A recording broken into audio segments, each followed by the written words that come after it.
35 জন আছে, যদি আমি না দাঁড়াই হয়তো 40 জন আছে যারা দাঁড়ায়। শুভেন্দু কিন্তু আমাকে খুব ভালোবাসে, আমায় বলেছে কিন্তু I M a clean person, এটা বলেছে। হয়তো পাওয়ার কথা নয়, যদি তার কাছে প্রপার কাগজপত্র থাকে। আমি 2 বার সপ্তাহে তো আসি, 2 বার এলে তাহলে মাসে 8 বার হয়, 8 বার হলে 96 বার হয়। সমস্তটা ডিসিশন নেবেন আমার নেত্রী মমতা বন্দ্যোপাধ্যায়। তিনি যখন বলবেন তখনই ঠিক হবে, আমি থাকছি না থাকছি। আমি জানি না এবার আমি জিতবো কিনা, একটা লোকের তো পপুলারিটি কমে, জায়গা কমে। জিতে আসছি এত ভোটে কেন আমি তাও জানি না, আর কেন আমার এমপি ভোট পায় না সেটাও বুঝি না। বিধানসভা নির্বাচন যতই এগোচ্ছে, বারাসাত বিধানসভা তৃণমূল প্রার্থী নিয়ে ততই জল খোলা হচ্ছে। তার মধ্যেই রাজনৈতিক বাজার গরম করে দিলেন বারাসাতের বর্তমান অভিনেতা বিধায়ক চিরঞ্জিত চক্রবর্তী। কে হতে পারেন তৃণমূল কংগ্রেসের প্রার্থী, তিনি নিজে নাকি অন্য কেউ? এটাই এখন লাখ টাকার প্রশ্ন। ঘাসফুলের নেতাকর্মী থেকে বিরোধী, এমনকি বারাসাতবাসী আগেভাগে জানতে চাইছে শেষমেশ মমতা বন্দ্যোপাধ্যায় কার উপর আস্থা রাখছেন। রাজ্যের মধ্যে অত্যন্ত গুরুত্বপূর্ণ জেলা উত্তর 24 পরগনা। বারাসাত সেই জেলারই সদর শহর, ফলে বারাসাত বিধানসভার গুরুত্ব বরাবরই বেশি। গুরুত্বপূর্ণ হওয়ার ফলে বারাসাত নিয়ে জেলা তৃণমূল নেতাদের আকর্ষণও বেশি। সবাই দাবিদার, সে কারণে গোষ্ঠী কোন্দলও বেশি।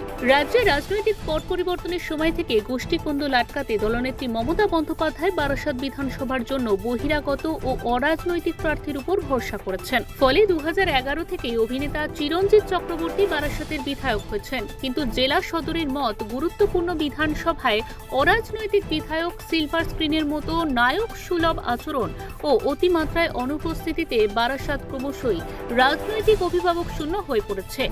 শিক্ষিত, মার্জিত, ভদ্র, স্বচ্ছ ভাবমূর্তির মানুষ হওয়া সত্ত্বেও চিরঞ্জিত চক্রবর্তী বারাসাতের বিধায়ক হয়ে উঠতে পারেননি বলেই রাজনৈতিক মহলের দাবি। বিধায়ককে কাছে না পাওয়া পেলেও তার নায়ক সুলভ আচরণ এবং তার দেহরক্ষীদের কঠোর কর্তব্যপরায়ণতা, তার চলচ্চিত্র জগতের গ্ল্যামারকে মুছে দিয়ে বারাসাতবাসীর মধ্যে ক্ষোভ বেড়েছে। বিগত কয়েক বছর ধরে মানুষের মধ্যে প্রশ্ন উঠতে শুরু করেছে, আবারও কি চিরঞ্জিত? ফলে সময় যত গড়িয়েছে ততই বারাসাত বিধানসভার জন্য দাবিদার বেড়েছে। 2026-এর দোরগোড়ায় দাঁড়িয়ে আবার সেই প্রশ্ন ঘুরপাক খাচ্ছে গোটা বারাসাত বিধানসভা জুড়ে। দাবিদারদের সংখ্যা বাড়ায় শঙ্কা বাড়ছে। তবে কি আবারও গোষ্ঠী কোন্দল ঠেকাতে তৃণমূল সুপ্রিমো চিরঞ্জিত চক্রবর্তীর উপরেই ভরসা রাখবেন? সম্প্রতি সেই শঙ্কা আরও উস্কে দিলেন স্বয়ং চিরঞ্জিতই। 26-এর নির্বাচনের প্রাক্কালে দাঁড়িয়েও সেই একই বিতর্ক আবারও শুরু হয়েছে। বারাসাত বিধানসভা তৃণমূল প্রার্থীকে কেন্দ্র করে কখনো নাম উঠে এসেছে বারাসাত লোকসভার সাংসদ ডক্টর কাকলি ঘোষ দস্তিদারের ছেলে ডক্টর বৈদ্যনাথ ঘোষ দস্তিদারের। তাকে বারাসাত বিধানসভা এলাকার বিভিন্ন অনুষ্ঠানে বিগত কয়েক মাস ধরে বেশি করে দেখা যাচ্ছে। পাশাপাশি তিনি সামাজিক মাধ্যমেও বেশ সক্রিয়। সোশ্যাল মিডিয়ায় তার অতি সক্রিয়তায় তৃণমূল কর্মীদের মধ্যেও দ্বন্দ্ব তৈরি হয়েছে।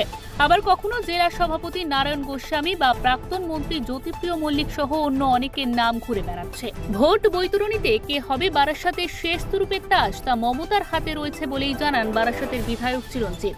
তিনি এও বলেন, বারাসাতে তিনি না দাঁড়ালে শুধুমাত্র সাংসদের ছেলেই নয়, আরও এরকম 40 জন রয়েছে। তবে শেষ সিদ্ধান্ত সুপ্রিমোই নেবেন। তার এই ইঙ্গিতপূর্ণ মন্তব্যে নতুন করে জল খোলা শুরু হয়েছে বারাসাতে। তৃণমূলের ভিতরে যেটা রয়েছে, সাংসদের ছেলে ডাক্তার বৈদ্যনাথ ঘোষ দস্তিদার তিনি প্রার্থী হতে পারেন। এ তো 35 জন হতে পারে, ও কেন? 35 জন আছে, যদি আমি না দাঁড়াই হয়তো 40 জন আছে যারা দাঁড়াবে। কে দাঁড়াবে দেখা যাবে, কে দাঁড়াবে দেখা যাবে, কে দাঁড়াবে দেখা যাবে। জ্যোতিপ্রিয় মল্লিক, নারায়ণ গোস্বামীরও নাম উঠে আসছে। হতে পারে, কিন্তু মমতা ব্যানার্জি চাইলে আপনি দাঁড়াবেন, যে উনি তো ডিসাইডিং ফ্যাক্টর, কাজে উনি ঠিক করবেন। সাংসদের ছেলের প্রসঙ্গটিতে যে তিনি স্বচ্ছন্দ বোধ করেননি তার ইঙ্গিত মিলেছে তার মন্তব্যে। সেক্ষেত্রে তিনি সাংসদকে রাজনৈতিক খোঁচা দিতেও ছাড়েননি। তিনি বলেন, আমি যে কেন বারবার এত ভোটে জিতে আসছি তাও জানি না, কেন আমার এমপি ভোট পায় না তাও জানি না। তিনি এত কাজ করেন, পাশাপাশি তিনি বলে ফেলেন, এবার জিতবো কিনা জানি না, তবে সবটা দলের সুপ্রিমোর ইচ্ছার উপর নির্ভর করছে বলে বিতর্ক বাড়িয়ে দেন। কিন্তু এটা সমস্তটা ডিসিশন নেবেন আমার নেত্রী, আমি যাকে শ্রদ্ধা করি, সম্মান করি, বিশ্বাস করি, মমতা বন্দ্যোপাধ্যায়। তিনি যখন বলবেন তখনই ঠিক হবে, আমি থাকছি না থাকছি। আমি জানি না এবার আমি জিতবো কিনা, এবার আমি জিতবো কিনা, এবার আমি জিতবো কিনা।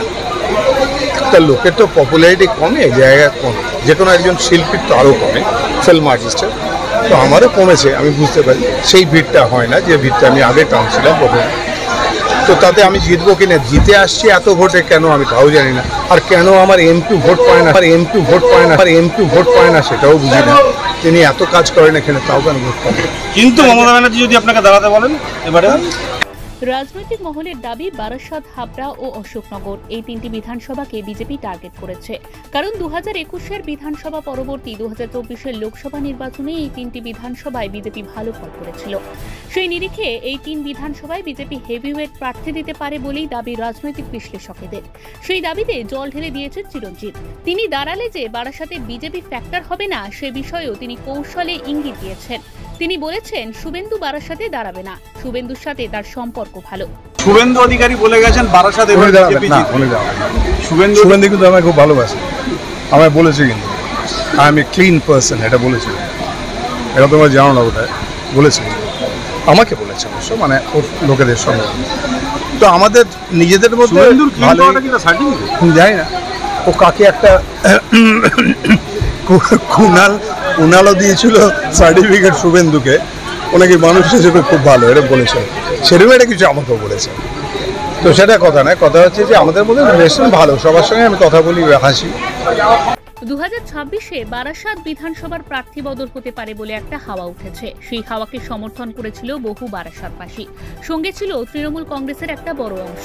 দাবি উঠেছিল বারাসাতে একজন রাজনৈতিক ব্যক্তিকে প্রার্থী করা হোক, যিনি বারাসাতে আসবেন, মানুষের সঙ্গে মিশবেন এবং সার্বিক উন্নয়নের পাশাপাশি বারাসাতের রাজনৈতিক হাল ধরবেন।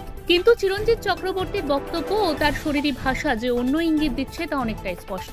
তবে বারাসাতবাসীর দাবি, যদি চিরঞ্জিত চক্রবর্তী আবারও তৃণমূলের প্রার্থী হয়ে নির্বাচনে জিতে বিধায়ক হন, তবে উনি যেন নায়ক সুলভ আচরণ থেকে বেরিয়ে তার বিধানসভায় সময় দেন এবং একজন রাজনৈতিক নেতা হয়ে মানুষের দাবিকে প্রাধান্য দিয়ে বারাসাত বিধানসভার সার্বিক উন্নয়নে মন দেন। Bureau report, digital news Bangla.